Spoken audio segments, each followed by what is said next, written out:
Hello friends, good evening. मैं अर्चना सिंह सरकारी math classes में आपका स्वागत करती हूँ। आई होप आप सभी लोग ठीक होंगे। जैसा कि मैं आपको वो चैप्टर वाइज आपको मैं लेके चल रही हूँ, तो आई होप आप सभी लोग अच्छे से पढ़ाई कर रहे होंगे। मैंने कल आपको पढ़ाया था स्टेट ऑफ फूड। क्या पढ़ाया था? State of food. ये हमारी CTET, UP TET and super TET की इन्वायरमेंट क्लास है। ये हमारी online class Monday to Friday रात 9 से 10 बजे से स्टार्ट होती है। तो आप सभी लोग 9 से 10 बजे ऑनलाइन आप जुड़ सकते हैं क्लास से। चलिए, जैसे हम आपसे पूछ रहे थे कि मैंने आपको स्टेट ऑफ फूड बताया था, तो आई होप आप सभी लोगों ने रिवीजन किया हो, अच्छे से पढ़ा भी होगा। तो आइए आज हम नेक्स्ट चैप्टर लेके चलते हैं। ये हमारे यहाँ सीटेट यूपी टेट के चयनित छात्र हैं। चलिए सभी लोग, आप लोग एक बार सभी को शेयर कर दीजिए ताकि ज़्यादा से ज़्यादा लोग क्लास को ज्वाइन कर सकें। तो आज हम आपको पढ़ाने जा रहे हैं ट्रैवल। क्या पढ़ाने जा रहे हैं? ट्रैवल, यानी कि यात्राएँ हैं। चैप्टर का नाम है ये हमारा। तो मैंने जैसे आपको बताया था कि मैं सारा एनसीईआरटी से लेके चल रही हूँ। जो भी आपके एनसीईआरटी में जो भी चैप्टर दिया हुआ है, मैं सारा आपको उससे क्लियर करवा रही हूँ। तो आप लोग सभी लोग अच्छे से ध्यान से पढ़ते रहिए ताकि आपको कोई दिक्कत ना हो। चलिए स्टार्ट करते हैं। रेलवे टिकट, जो हमारी जो रेलवे टिकट होती है उसमें क्या क्या अंकित होता है आपको मालूम होगा। क्या क्या अंकित होगा? टिकट क्रमांक, यात्रा आरंभ स्थान, प्रस्थान तिथि, सीट एवं डिब्बा क्रमांक, किराया एवं दूरी मीटर प्रति किलोमीटर में लिखा जाता है। तो आइए अब समझ में आया आपको। जो रेलवे टिकट होती है उस पर क्या क्या अंकित होता है? सबसे पहले टिकट क्रमांक, फिर यात्रा आरंभ स्थान। ये क्वेश्चन बनते हैं उस पर कि रेलवे टिकट पर क्या क्या अंकित होता है, तो आपको मालूम होना चाहिए। रेलवे टिकट पर टिकट क्रमांक, यात्रा आरंभ करने का स्थान, प्रस्थान तिथि, सीट एवं डिब्बा क्रमांक, किराया एवं दूरी, ये किस पर लिखा होता है? मीटर या किलोमीटर में लिखा होता है। तो आपको समझ में आ गया। नेक्स्ट पॉइंट लेते हैं। जो भी छात्र हमारे चैनल से नए जुड़ रहे हो वो प्लीज़ एक बार सब्सक्राइब करें ताकि सबसे पहले आपके पास नोटिफिकेशन जा सके। तो जो भी छात्र हमारे क्लास जो ले रहे हैं वो एक बार सभी को एक बार शेयर कर दें ताकि ज़्यादा से ज़्यादा लोग क्लास को ज्वाइन कर सकें। चलिए अब हम आपको नेक्स्ट पॉइंट है अबू धाबी। अबू धाबी के बारे में आपको हम बताते हैं।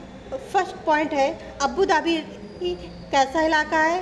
तो अबू धाबी हमारा रेगिस्तानी इलाका है। पूछा जाएगा आपको, अगर आपको पॉइंट भी दे दिया गया कि अबू धाबी कैसा इलाका है, तो अबू धाबी रेगिस्तानी इलाका है।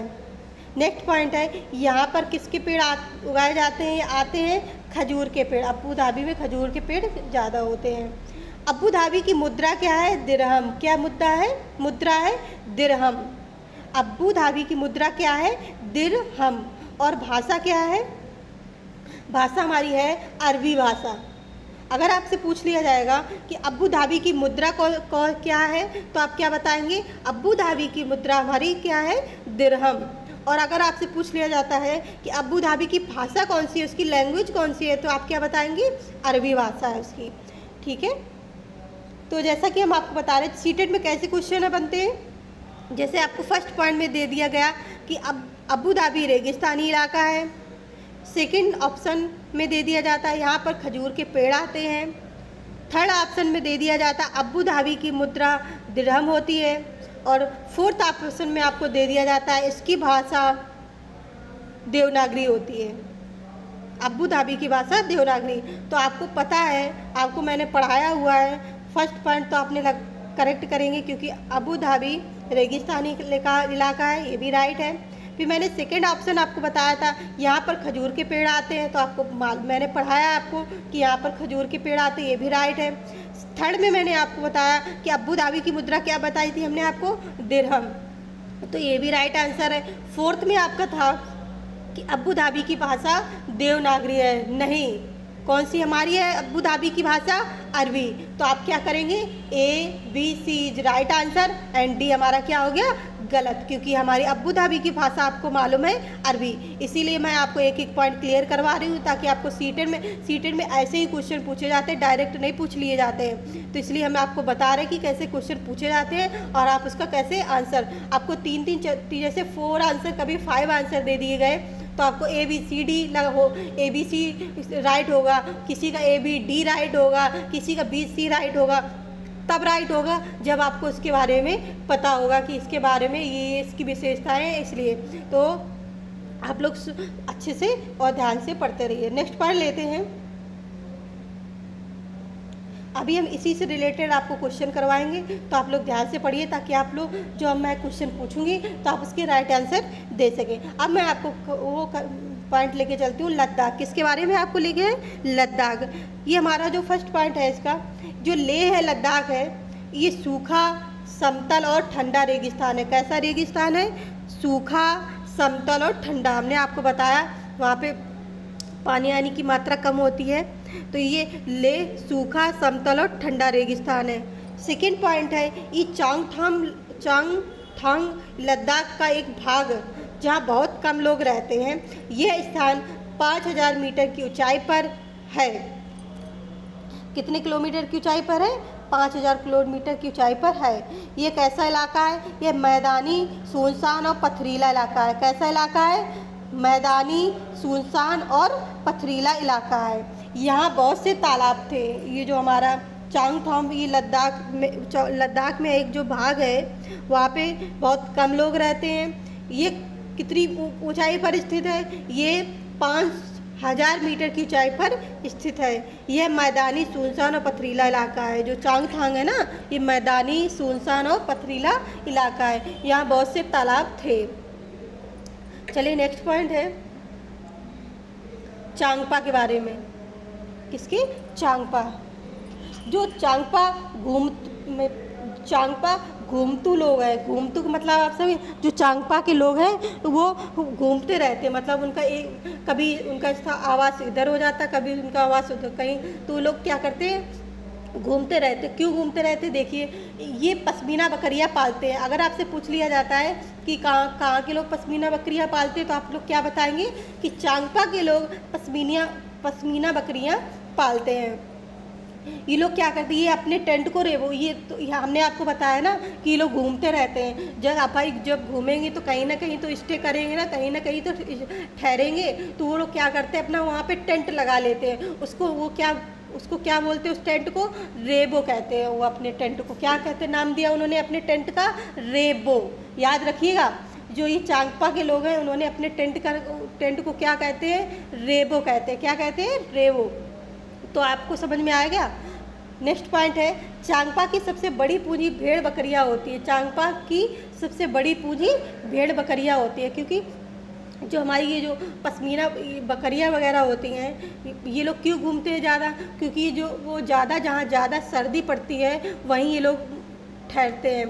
क्यों ठहरते हैं? जो इनकी भेड़ बकरियां होती हैं ना, इनके जो वो बाल होते हैं, तो ये इनके बालों की ग्रोथ और ये अपने मुलायम हो, इस वजह से ये मतलब ये लोग क्या करते हैं? घूमते रहते हैं। आइए हम अब आपको नेक्स्ट पॉइंट में समझाते हैं। तो आपको समझ में आ गया कि चांगपा के लोग कैसे होते हैं। चांगपा के लोग घुमोतू लोग होते हैं। ये ये कौन सा जानवर पालते हैं? तो ये पश्मीना बकरियां पालते हैं। इनके टेंट को क्या कहते हैं? ये अपने टेंट को रेबो कहते हैं। चांगपा की सबसे बड़ी पूंजी कौन सी है? क्या है? तो आप क्या बताएंगे कि चांगपा की सबसे बड़ी पूंजी उनकी क्या है? भेड़ बकरियां हैं। चलिए नेक्स्ट पॉइंट लेते हैं। सभी लोग शेयर करते रहे ताकि ज़्यादा से ज़्यादा लोग क्लास को ज्वाइन कर रहे हैं। अगर आपको CDP क्लास लेनी है तो आप 6 से 7 PM पे आप CDP की क्लास देख सकते हैं। अगर आपको तो मैथ या हिंदी की क्लास लेनी है तो आप क्या कर सकते हैं? मंडे टू फ्राइडे मैथ चलती है 10 से 10 से 11 PM। तो आप लोग, अगर आपको लगता है कि हमें ज्वाइन करना चाहिए तो आप लोग ज्वाइन कर सकते हैं मैथ और CDP की क्लास। चलिए नेक्स्ट पॉइंट लेते हैं। नेक्स्ट पॉइंट है, चांगपा मुश्किल हालात में भी ऊंचाई पर रहना चाहते हैं।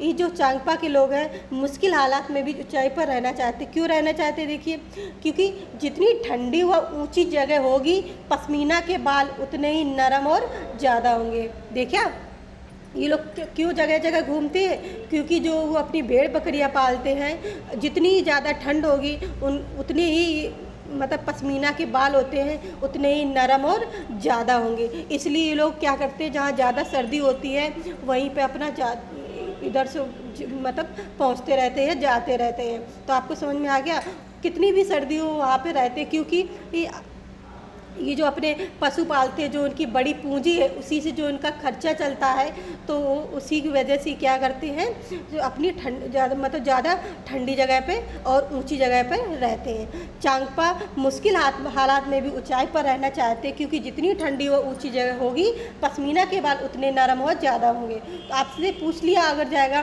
कि चांगपा के लोग क्यों इतनी ऊंचाई पे रहते हैं और ठंडी जगह पे रहते हैं? क्योंकि जो उनकी पालतू वो जो पश्मीना के जो बाल होते हैं, जो पश्मीना बकरियां वो पालते हैं, उनकी जो वो बाल होते हैं वो उतने ही ज़्यादा, जहाँ ज़्यादा सर्दी पड़ती है, जो ऊंची जगह होती है, आपको पता है जितनी ऊंची जगह होगी उतना ही ठंडी हो रही होती है, तो उतने ही उनके बाल क्या होते हैं पश्मीना के, उतने ही नरम और ज़्यादा होंगे। नेक्स्ट पॉइंट लेते हैं। नेक्स्ट पॉइंट है, ये जो हम चांगपा अपना सामान घोड़ों व याक पर लाद कर ले जाते हैं। आपको पता है कि चांगपा के लोग कैसे होते हैं? घूमतू लोग होते हैं, मतलब कि घुमक्कड़ लोग होते हैं। घूमे जहाँ पे ज़्यादा सर्दी होती है वहीं पर ये पहुँच जाते हैं। क्यों अब जब भाई एक जगह से आप दूसरी जगह जाएंगे तो अपना जो सामान होता है वो तो आपको ले जाना ही पड़ेगा। तो ये लोग किससे सामान अपना ले जाते हैं? तो ये अपना सामान घोड़ों व याक पर लाद कर ले जाते हैं। तो अगर आपसे पूछ लिया जाएगा कि जो चांगपा के लोग हैं अपना सामान किसके द्वारा ले जाते हैं, तो आप लोग क्या बताएंगे? घोड़ों और याक के द्वारा ले जाते हैं। चलिए नेक्स्ट पॉइंट लेते हैं। नेक्स्ट पॉइंट है, चांगपा याक के बालों से पटरियां बनाकर सिलकर जोड़ लेते हैं। ये मजबूत और गर्म होते हैं। जो ये चांगपा के लोग क्या करते हैं, जो याक होता है ना, याक के जो बड़े बड़े बाल हो जाते हैं उनको क्या करते हैं लोग, उनकी जो पट्टियां बना लेते हैं और एक दूसरे में सिल लेते हैं। और ये जो पट्टियां होती हैं क्या होती है? मजबूत और गर्म होती हैं। जैसे अपने वहाँ यागपा के लोग क्या आपको कान में जैसे हम लोग कैप लगाते हैं ना, उसी टाइप को कुछ वो पट्टी जैसा बना लेते, क्योंकि उससे क्या होता है वो मजबूत रहती है और वो मजबूत भी रहती है और गर्म भी होती हैं। तो आपने समझा कि चांगपा याक के बालों से पटरियां बनाकर सिलकर जोड़ लेते हैं, ये मजबूत और गर्म होती है। नेक्स्ट पॉइंट है, एक पश्मीना साल में 6 स्वेटरों के बराबर गर्मी होती है। एक पश्मीना साल में मतलब एक पश्मीना साल अपने जो 6 स्वेटर होते हैं वो एक बराबर होती है। समझ में आ गया आपको? एक पश्मीना साल 6 स्वेटरों के बराबर गर्मी होती है। वह 250 घंटे में, जब अगर आपसे पूछा भी गया है क्वेश्चन कि कितने घंटे में एक शॉल तैयार होती है पश्मीना की, तो आपको क्या बताएंगे? 250 घंटे में एक शॉल बनती है। जो पश्मीना शाल है कितने स्वेटर के बराबर गर्म होती है? तो पश्मीना शाल है ये 6 स्वेटरों के बराबर गर्म करती है। तो आपको क्लियर हुआ? नेक्स्ट पॉइंट है, पश्मीना के 6 बाल हमारे एक बाल के बराबर हो, मतलब एक बराबर मोटे हैं, एक बाल के बराबर मोटे हैं। जैसे अपना पश्मीना के जो बाल होता है वो उतना महीन होता है जितना अपना एक बाल होता है, उसके 6 बाल मतलब अपने बाल के बराबर हो जाते हैं। तो आपको पता है जो एक बाल अपना इतना मोटा होता है, उनके 6 बाल मिला के इतना मोटा होगा। तो आप इससे जान सकते हैं कि उनकी बाल कितना ही महीन और मुलायम होगा। चलिए नेक्स्ट पॉइंट लेते हैं। आप सभी लोग नोट्स बनाते चलें और अच्छे से रिवीजन भी करें। जो हम आपको डेली आपको क्लास दे रहे हैं, तो आप लोग डेली क्लास को रिवीजन करते रहें, ताकि आपको एग्ज़ाम के टाइम ज़्यादा आपको मेहनत करने की ज़रूरत ना पड़े। चलिए, हमने आपको जो पढ़ाया आपको लद्दाख के बारे में आपको बताया, अबू धाबी के बारे में आपको बताया, चांगपा के बारे में जो हमने आपको बताया, अब हम उससे रिलेटेड आपसे क्वेश्चन करते हैं। तो आप लोग प्लीज़, अगर आपने ध्यान से पढ़ा होगा तो आप उससे रिलेटेड जो हमने क्वेश्चन पूछ रही हूँ मैं, आप उसके आंसर दे सकते हैं। चलिए, मेरा फर्स्ट क्वेश्चन है आपसे, नीचे दी गई कौन सी जानकारी एक आरक्षित रेल टिकट से प्राप्त की जा सकती है? चलिए बताइए। ऑप्शन ए है हमारा, फर्स्ट ऑप्शन है टिकट बुक कराने की तारीख, और समय, यात्रा शुरू करने की तारीख व समय। सेकंड है ऑप्शन बी है हमारा डिब्बे का नंबर, बर्थ का नंबर और किराया। ऑप्शन थर्ड है यात्रा करने वाले का नाम, आयु और लिंग। ऑप्शन फोर्थ है ट्रेन का नंबर और नाम, वह स्टेशन जहाँ ट्रेन से पकड़नी है और अंतिम स्टेशन का नाम। और फिफ्थ हमारा ऑप्शन है अंतिम स्टेशन पर पहुँचने की तारीख और समय। तो आप लोग प्लीज़ सभी लोग कमेंट करिए इसका आंसर क्या होगा। ऑप्शन ए है हमारा ए, बी, डी और ई। ऑप्शन बी है केवल ए, सी और डी, ई। और ऑप्शन सी है केवल ए, बी और डी। ऑप्शन डी हमारा ए, बी, सी और डी। तो आप लोग इसका कमेंट करके ज़रूर बताइएगा इसका आंसर क्या है। सभी लोग कमेंट करें इसका आंसर क्या होगा। नीचे दी गई कौन सी जानकारी एक आरक्षित रेल टिकट से प्राप्त की जा सकती है। सभी लोग कट करें। First, second, third, fourth and fifth है हमारे। तो आप लोग सभी लोग बताइए कौन सा राइट ऑप्शन होगा। सभी लोग अपना अपना आंसर ज़रूर दें। इसका राइट आंसर क्या होगा।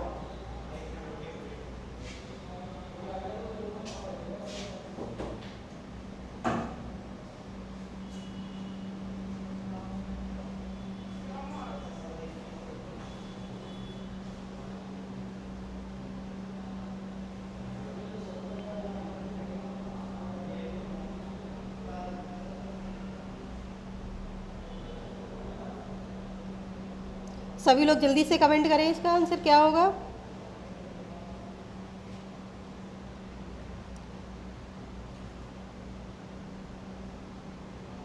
इसका आंसर होगा हमारा ऑप्शन बी। कौन सा? ऑप्शन बी, केवल ए, सी और ई। चलिए नेक्स्ट क्वेश्चन लेते हैं। सभी लोग ध्यान से पढ़ते रहिए और समझते रहिए। जो भी आपको समझ में नहीं आ रहा हो तो प्लीज़ आप कमेंट करके ज़रूर पूछिएगा। और सभी लोग कोशिश करें कि हम सीडीपी की भी क्लास लें, ईवीएस की भी क्लास लें, और मैथ, हिंदी और हमारी करंट अफेयर, सारी जो सरकारी मैथ क्लासेज में सारी जो हमारे सब्जेक्ट चल रहे हैं, अलग अलग टीचर जो पढ़ा रहे हैं, तो आप लोग सभी कोशिश करिए कि हम सारी क्लासें हम उनको ज्वाइन करें और देखें।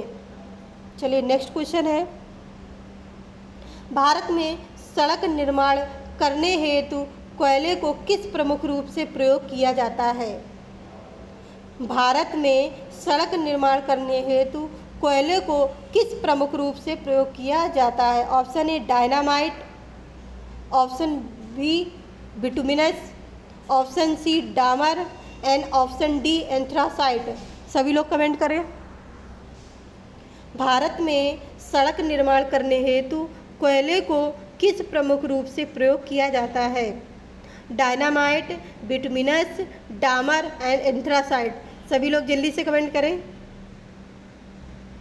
जी हाँ, भारत में सड़क निर्माण करने हेतु कोयले को डामर रूप से प्रयोग किया जाता है। किसके रूप से? डामर के रूप में प्रयोग किया जाता है। तो आपको क्लियर हो गया। जो हमारी जो सड़कें बनाई जाती है उसमें ब्लैक ब्लैक जो होता है, जो डाला जाता है, वो क्या होता है? हमारा डामर होता है। उसी की वजह से जो सड़कें होती है हमारी काली होती है ना। तो आपसे पूछा जाएगा कि भारत में सड़क निर्माण करने हेतु कोयले को किस प्रमुख रूप से प्रयोग किया जाता है, तो आप लोग क्या बताएंगे? कोयले को डामर के रूप में प्रयोग किया जाता है। क्लियर हुआ आपको? चलिए नेक्स्ट पॉइंट लेते हैं। ऑप्शन थर्ड है, कफ परेड भारत के किस शहर में स्थित है। कफ परेड भारत के किस शहर में स्थित है। Option A Bangalore, option B Mumbai, option C Gujarat and option D Chennai. सभी लोग एक बार कमेंट करें इसका राइट आंसर क्या होगा। कफ परेड भारत के किस शहर में स्थित है। बेंगलोर, मुंबई, गुजरात एंड चेन्नई। सभी लोग एक बार लाइक और शेयर करें ताकि ज़्यादा से ज़्यादा लोग क्लास को ज्वाइन करें। सभी लोग बताइए, कमेंट करिए जल्दी। कफ परेड भारत के किस शहर में स्थित है। जी हाँ, कफ परेड भारत के मुंबई शहर में स्थित है। कहाँ पे है? मुंबई शहर में स्थित है। तो आपसे पूछा जाएगा कि कप परेड भारत के किस शहर में स्थित है, तो आप लोग क्या बताएंगे? मुंबई। कौन सा शहर है हमारा? मुंबई में हमारा जो ये कप परेड है वहाँ पे स्थित है। चलिए नेक्स्ट क्वेश्चन है, क्वेश्चन 4, सर्वाधिक शोर व धुआं कहाँ पर होता है? ऑप्शन ए कारखाने के पास, ऑप्शन बी राजमार्ग के पर, ऑप्शन सी है हमारा सड़क पर एंड ऑप्शन डी है भट्टे के पास। सर्वाधिक शोर व धुआं कहाँ पर होता है? तो प्लीज़ आप सभी लोग कमेंट करें। कारखाने के पास, राजमार्ग पर, सड़क पर एंड भट्टे के पास। सभी लोग कमेंट करें। जी हाँ, सर्वाधिक शोर व धुआं राजमार्ग पर होता है। कहाँ पर होता है? राजमार्ग पर। क्योंकि ये जो कारखाने के पास हमारा जैसे कारखाना चलता है तो उसका भी एक टाइम होता होगा ना कि हमारा इतने बजे इतने टाइम चलता है, और सड़क भी, भट्टे के पास भी कम शोर व धुआं होता है। तो ये जो हमारा राजमार्ग होता है ना, वहाँ पे क्या है? शोर व धुआं ज़्यादा होता है। तो आपको राइट आंसर मालूम पड़ गया इसका। सर्वाधिक शोर व धुआं राजमार्ग पर होता है। चलिए नेक्स्ट पॉइंट लेते हैं। नेक्स्ट क्वेश्चन है, पोचमपल्ली एक गांव है। यह गांव एक विशेष प्रकार के कपड़े की बुनाई के लिए प्रसिद्ध है और इसे भी पोचमपल्ली ही कहते हैं। यह गांव निम्न में से किसका भाग है? मतलब एक पोचमपल्ली गांव है, उसमें एक विशेष प्रकार की बुनाई होती है। पोचमपल्ली में एक विशेष प्रकार की क्या होती है? बुनाई होती है। उस बुनाई को हम क्या कहते हैं? उस बुनाई को भी हम क्या कहते हैं? पोचमपल्ली ही कहते हैं। ये गांव निम्न में से कहाँ किसका भाग है? Option A Andhra Pradesh, option B Kerala, option C Tamil Nadu and option D Karnataka. तो अब सभी लोग कमेंट करिए, बताइए। ये जो एक पोचमपल्ली गांव है वहाँ पे एक विशेष प्रकार की बुनाई होती है। उस बुनाई को हम क्या कहते हैं? अगर आपसे पूछ लिया जाएगा कि पोचमपल्ली में एक विशेष प्रकार की बुनाई होती है, उस बुनाई को हम क्या कहते हैं? तो आपको पता होगा, उस बुनाई को भी हम क्या कहते हैं? पोचमपल्ली ही कहते हैं। ये कहाँ पर है बताइए सभी लोग, आप लोग बताइए कमेंट करके। पोचमपल्ली मोस्ट इम्पॉर्टेंट क्वेश्चन है, ये सीटेट में कई बार ये क्वेश्चन आया हुआ है। तो आप लोग प्लीज़ ध्यान से इसको पढ़िए, और आपको लगता है इसको नोट डाउन करना चाहिए तो आप नोट डाउन कर सकते हैं। जी हाँ, पोचमपल्ली एक आंध्र प्रदेश का एक गांव है। कहाँ का गांव है? आंध्र प्रदेश का। कहाँ का गांव है पोचमपल्ली? आंध्र प्रदेश का। अगर आपसे पूछ लिया जाएगा कि ये आंध्र प्रदेश में एक कोई गांव है, उस गांव का क्या नाम है, तो आप लोग कैसे भी पूछ लिया जाता है तो आप लोग बता दीजिएगा कि आंध्र प्रदेश में एक जो गांव है उसका नाम है पोचमपल्ली। अब आपसे अगर पूछ लिया जाता है पोचमपल्ली एक गांव है, वो किस शहर में, किसका भाग है, तो आप लोग क्या बताएंगे? आंध्र प्रदेश में है। जो आंध्र प्रदेश में एक जो गांव है उसका ही नाम है पोचमपल्ली। वहाँ पे एक विशेष प्रकार की बुनाई होती है, उस बुनाई को हम क्या कहते हैं? पोचमपल्ली। तो आपको क्लियर हुआ इसका राइट आंसर? या इसका right answer option A, Andhra Pradesh. चलिए नेक्स्ट क्वेश्चन। सभी लोग ध्यान से समझ के पढ़ते रहिए, और आपको लगता है कि कोई भी पॉइंट आपको वो नोट डाउन करना चाहिए तो आप प्लीज़ उसको नोट डाउन करते रहिए। ये है हमारा 6 क्वेश्चन है ये। अबू धाबी के विषय में सही कथन चुनिए। अभी हमने आपको बताया था अबू धाबी के विषय में, और हमने आपको कैसे क्वेश्चन बनते हैं वो भी बता दिया था वहीं पे। तो आई होप आप सबको ये वाला क्वेश्चन आपको आ जाएगा। तो आप चलिए देखते हैं। अबू धाबी के विषय में सही कथन बताइए, मतलब चुनिए। ऑप्शन फर्स्ट है, यह रेगिस्तानी इलाका है। ऑप्शन सेकंड है, अबू धाबी में पानी पेट्रोल से महंगा है। ऑप्शन थर्ड है, यहाँ की स्थानीय भाषा अरबी है। ऑप्शन डी है ऑप्शन फोर्थ है, अबू धाबी की मुद्रा को दीनार कहते हैं। अबू धाबी की मुद्रा को दीनार कहते हैं। तो आपने समझ लिया कि कौन सा सही है कौन सा गलत है। चलिए अब ऑप्शन है, ऑप्शन है बी, सी और डी। ऑप्शन बी है हमारा ए, बी और डी। ऑप्शन सी है हमारा A B C and option D हमारा ए सी और डी। तो प्लीज़ आप लोग कमेंट करके बताइए इसका राइट आंसर क्या होगा। अबू धाबी के विषय में जो हमने आपको बताया था, एक 3 पॉइंट हमने आपको बताए थे, 4 पॉइंट बल्कि, तो आपको पता होगा। अगर आपने चारों पॉइंट आपने ध्यान से पढ़े होंगे तो आपको इसका आंसर मालूम पड़ जाएगा। तो सभी लोग जल्दी से कमेंट करिए इसका आंसर, राइट आंसर क्या होगा। जी हाँ, हमने आपको सबसे पहला पॉइंट बताया था, अबू धाबी एक रेगिस्तानी इलाका है, is right answer. Okay, Abu Dhabi कैसा इलाका है, रेगिस्तानी इलाका है, इज राइट है। अबू धाबी में पानी पेट्रोल से महंगा है, इज राइट, ये भी सही है। अबू धाबी में, ये मैंने आपको नहीं बताया था तो आप लोग यहाँ पे सुन लीजिए, अबू धाबी में जो पानी है ना वो पेट्रोल से भी महंगा है। अब ऑप्शन थर्ड है, यहाँ की स्थानीय भाषा अरबी। मैंने आपको बताया था अबू धाबी की भाषा हमने क्या बताई थी, अरबी। 2-3 बार हमने आपको बोला था अबू धाबी की भाषा क्या है हमारी, अरबी। फोर्थ है ऑप्शन इसका, अबू धाबी की मुद्रा को दीनार कहते हैं। नहीं, हमने आपको क्या बताया था, दरहम। अबू धाबी की मुद्रा को क्या कहते हैं, दरहम।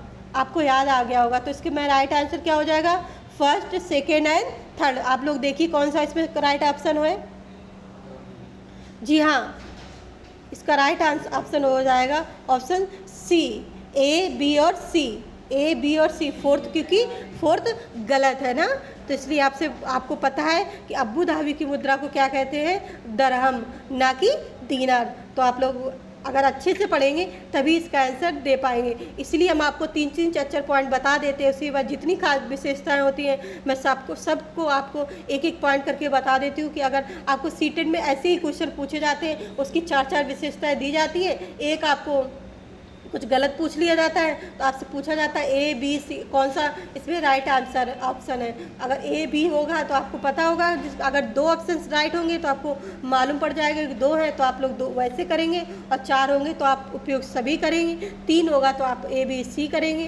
तो आप लोग ऐसे सीटेट में क्वेश्चन पूछे जाते हैं जिसका आप आंसर दे सकते हैं। इसलिए मैं आपको सारे पॉइंट क्लियर कराती हूँ कि आपको एग्जाम के टाइम कोई आपको दिक्कत ना हो। आई होप आपको सभी समझ में आ गया हो। कुछ भी आपको दिक्कत हो या कोई चीज़ समझ में ना आ रही हो तो प्लीज़ आप लोग कमेंट करके ज़रूर पूछिएगा। जो हमने आपको एक बताया था पोचमपल्ली, पोचमपल्ली में जो एक बुनाई होती है, आप लोग बताइए कौन, उस बुनाई को हम क्या कहते हैं।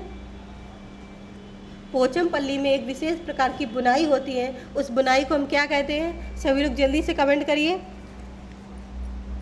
2-3 बार मैंने इसको बताया, उसको हम क्या कहते हैं, पोचमपल्ली ही कहते हैं। ये पोचमपल्ली कहाँ पर है, ये पोचमपल्ली हमारा आंध्र प्रदेश में है। आपको समझ में आ गया। अच्छा, आप लोग ये बताइए कि जो हमारी पश्मीना बकरियां हैं ये कौन से लोग पालते हैं, प्लीज़ कमेंट करिए। पश्मीना बकरियां कौन से लोग पालते हैं। जी हाँ, पश्मीना बकरियां हमारे कौन से पालते हैं, चांगपा के लोग पालते हैं। कहाँ के लोग पालते हैं, चांगपा के लोग पालते हैं। अच्छा, मैंने आपको एक चांगपा के विषय में एक और विषय पॉइंट बताया था कि ये चांगपा के लोग होते हैं, उनकी सबसे बड़ी पूंजी क्या होती है। उनकी सबसे बड़ी पूंजी बताइए आप लोग क्या है। अभी मैंने आपको क्लास के टाइम पढ़ाया, चांगपा के लोग हैं, उनकी सबसे बड़ी पूंजी क्या होती है। जी हाँ, उनकी सबसे बड़ी पूंजी यहाँ होती है भेड़ बकरियाँ, क्योंकि उसी से इन लोगों की उनका गुजारा चलता है, उन्हीं से इनकी इनकम होती है। क्यों, जो ये पश्मीना शॉल वगैरह बनती हैं उन्हीं भेड़ बकरियों से बनती हैं। ये लोग परेशानी में भी ठंडी जगह और ऊंची जगह पर रहना पसंद करते हैं, क्योंकि जितनी ठंडी और ऊंचाई पर रहेंगे उतनी जो भेड़ बकरियों की जो छाल होती है वो क्या होती है, ये मतलब मुलायम और लंबी, मतलब उनके बाल जो मुलायम होते हैं और लंबे होते हैं। तो आपको सारा पॉइंट एक पॉइंट क्लियर हो गया। तो प्लीज़ आप लोग अच्छे से नोट्स बनाते चलें, क्योंकि डेली मैं एक ही चाहे कितना भी छोटा चैप्टर हो मैं उसको एक ही दिन लेके चलती हूँ, क्योंकि आपको ज़्यादा पढ़ने से आपको क्या होगा, आप कन्फ्यूजन में हो जाएंगे। इसलिए मैं उसको धीरे धीरे एक एक पॉइंट लेके चलती हूँ ताकि आपको कोई भी कन्फ्यूजन ना हो और आप अच्छे से समझ सकें। तो प्लीज़ आप हो सके तो आप एक एक पॉइंट का नोट्स बनाते चलें। जो जो मेन पॉइंट लगता है आपको कि ये मेरा मेन पॉइंट है, तो आप लोग उसको नोट डाउन कर सकते हैं। सभी छात्र अच्छे से पढ़ते चलें। जो भी छात्र हमारे चैनल से जो नए जुड़ते हैं वो प्लीज़ एक बार सभी लोग एक बार सब्सक्राइब करें, ताकि जो भी नोटिफिकेशन हो सबसे पहले आपके पास जा सके। सभी लोग जो भी छात्र क्लास लेते हैं तो सबसे पहले क्या किया करें, उसको शेयर कर दें ताकि ज़्यादा से ज़्यादा लोग क्लास को ज्वाइन कर सकें। अगर आप लोग हमारी ऑफलाइन एकेडमी यानी कि व्योम एकेडमी से जुड़ना चाहते हैं तो आप हमारे फ़ोन नंबर 9910386705 पर आप कांटेक्ट कर सकते हैं, संपर्क कर सकते हैं। इसका एड्रेस है M38 sector 12 M block Pratap Vihar near Domino's Ghaziabad. तो आप लोग अच्छे से पढ़ते रहिए, नोट्स भी बनाइए और सभी को शेयर करें ताकि ज़्यादा से ज़्यादा लोग क्लास को ले सकें। ओके फ्रेंड्स, अच्छे से ध्यान से पढ़ते रहिए। Thanks for watching. जय हिंद।